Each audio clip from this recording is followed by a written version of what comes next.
Hello guys, good morning. Ayan na nga, it's Saturday morning. Ayan na nga, walang pasok, kaya yung ginawa namin, labas kami sa bahay. Pupunta kami ng garden. Maglalaro kami ng drone. Ayan.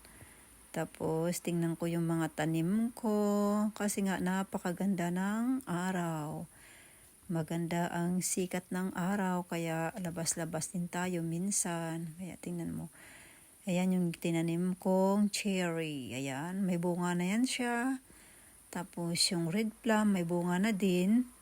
Kaya ayan, pakagat-kagat na lang tayo kasi nga yan ang itinanim natin. Sabi nga, pag may itinanim, mayroong aanihin. Ayan.